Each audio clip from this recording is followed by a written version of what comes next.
Okay, so what we're going to talk about today is multiplying rational expressions. Multiplying. We don't need to take notes? Yeah, you should actually. Oh, but we're doing our, okay. But you have the homework as well. But I would suggest you take notes. So that it's in your notebook. Right? But you should always bring your notebook to class every single, don't come this way. I'm sorry. All right. Donnie, you know that. Oh yeah, you're All right. doing a video.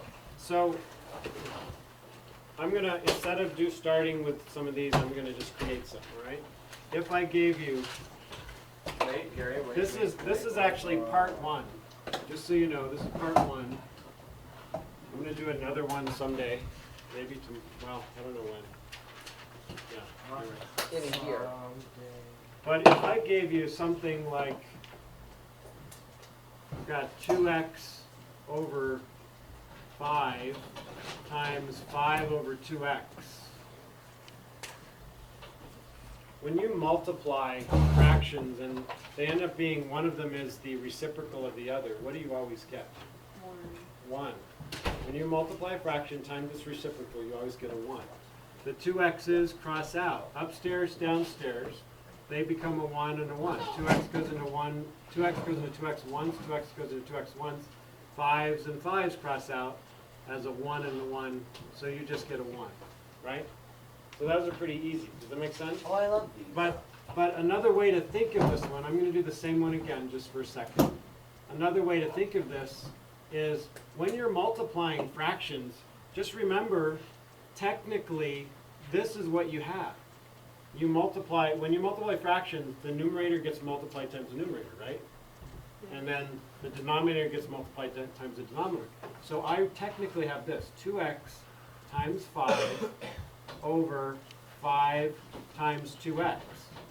So those are already, so since these are downstairs and these are upstairs, if I see the same thing downstairs and upstairs, because they're being multiplied, right, there's no pluses or minuses, right?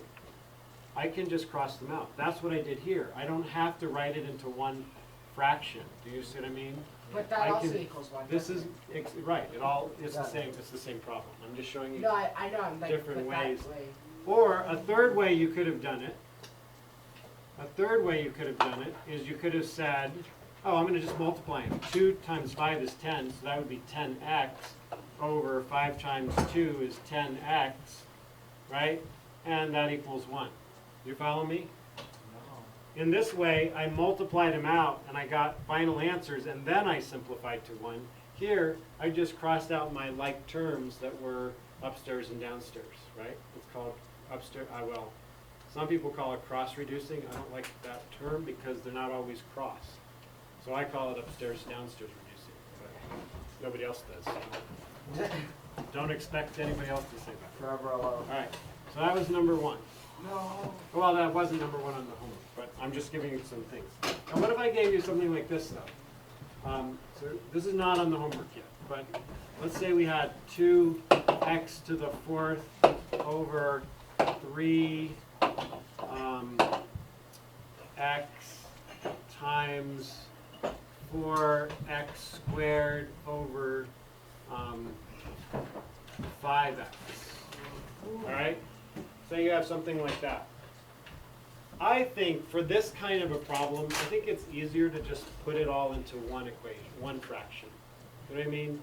Get it all, so then, you can multiply. Remember exponent rules? When you have a number in front of it, you can multiply those numbers, right? So I can do the 2 times the 4. So to me, that's a little easier to just have that instead of 2 times 4. And then x to the 4th times x squared, what is that? X to the 6. You add the exponents. X to the 6 over 3 times 5 is 15. And then x times x is? X squared. Right. So now, I asked myself, can I reduce 8/15? Is there anything in 8 that goes in 15? No. So I can't do that. So I'm going to put equals, and I've got 8/15. And now, with these, what do? I subtract the exponents. And what I often do is, you know, it's like, the trouble is you kind of have to know, well, do I put the x upstairs or downstairs? Well, which one wins? The upstairs, right? So I'm technically subtracting this 2 from the upstairs, so it's going to be x to the 4th, right? I could have thought of this as like this. I could have removed this, right? I could move it across the fraction line and turn it into x to the negative 2. Don't you agree with me? Whenever you move something with an exponent across the fraction line, it changes the sign of the exponent, right? So I could have done that, and then I could have seen, oh yes, well upstairs I have the x to the 4th. So that would be my answer. That's your Okay? That's your complete answer. Now what is my, I'm just curious, what would be my excluded value here?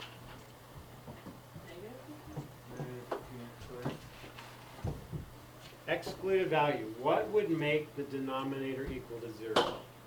Negative. Negative 15. But There's no x. there's no x, There I can't can't be. make it negative 15. There can't So at first glance, it would look like there's no excluded value, because it's just 15, and it's not a 0, right? But remember, I said don't look at the last answer. Go back to the original.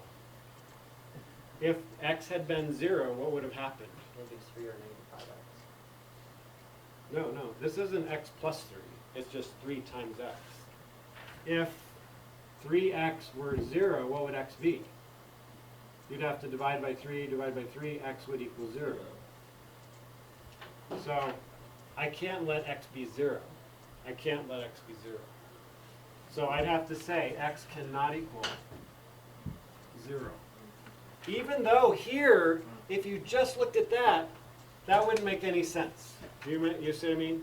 Because there's no x in the denominator, so I don't have to worry about it, I think. But I do here. I can't let x equal 0, because if it was here, I would have an undefined term. Right? You see me? See what I mean? Okay? Dude, you can do anything if you believe, so you don't think. Dude. I True, believe that I Jake. can do something with that. Spoken like a true master. Yep. Okay.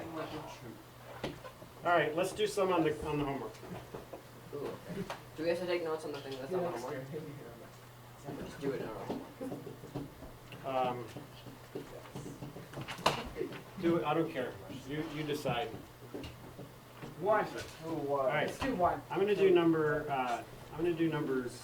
Should do 1 through 11. I sort of did one.